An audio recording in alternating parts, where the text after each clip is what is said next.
अब इसके साथ ही नाज़रीन आपको लिए चलते हैं मरी में, जहां पर लाहौर से मारूफ टीवी आर्टिस्ट साइकिल चलाते हुए मरी में पहुंच गए। इस मौका पर उनका लोगों को ये पैगाम था कि अगर सेहतमंद ज़िंदगी चाहते हैं और डॉक्टर और अद्वियात से दूर रहना है तो साइकिल को अपनी ज़िंदगी का लाजमी हिस्सा बनाएं। इसी हवाले से मज़ीद बता रहे हैं मरी से हमारे नुमाइंदे सैयद अहमद। जी अहमद, आगाह कीजिएगा।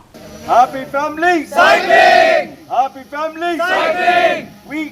जी बिल्कुल, इस वक्त मैं मौजूद हूँ मलका कोसार मरी कश्मीर पॉइंट के मुकाम पर, और अभी जो है टीवी के मारूफ आर्टिस्ट काशिफ महमूद जो है इस वक्त साइकिलिंग करके लोगों को पैगाम दे रहे हैं कि आप जो है साइकिलिंग करें। इन्हीं से जानते हैं कि वो किस तरह लोगों को पैगाम दे रहे हैं मरी आकर। देखिए, पाकिस्तान की जो एवरेज एज है ना वो 50-55 तक आ गई है। उसकी बेसिक वजह क्या है कि हमारी ज़िंदगी में कोई हेल्दी एक्टिविटी नहीं है।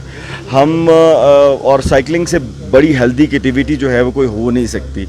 और आप यकीन कीजिए, अगर एक बंदा 30,000 रुपया महीना कमाता है और उसका 12,000 और 15,000 रुपया पेट्रोल पर ख़र्च हो जाता है और वो दिन में 50 किलोमीटर का सफ़र तय करता है, अगर वो साइकिल ले लेगा तो आप यकीन करें उसको किसी गवर्नमेंट की सपोर्ट की ज़रूरत नहीं पड़ेगी, वो अपनी सपोर्ट खुद कर सकता है। इस साइकिल को अपनी डेली ट्रांसपोर्ट के तौर पे इस्तेमाल कीजिए और अच्छी साइकिल, अच्छी क्वालिटी की साइकिल लीजिए जो कि यकीनन बहुत महंगी नहीं है। और इंशाल्लाह एसीसी ने इसमें एक रेवोल्यूशन तैयार किया है जिसमें एक पूरा रोड मैप है कि पाकिस्तान में साइकिलिंग कैसी प्रमोट हो सकती है। Cycling is not an exercise, it's a complete medicine. ये हमारा टारगेट है, हमारा पैगाम है जो लेकर हम आज मलका कोसार मरी आए हैं। हमने भी कभी सोचा नहीं था कि हम इस मरी के अप एंड डाउन हिल में कभी साइकिल भी चलाएंगे, उस माल रोड पे कभी साइकिल भी चलाएंगे जब हम वहाँ से यहाँ और यहाँ से वहाँ बिला वजह एवं ही।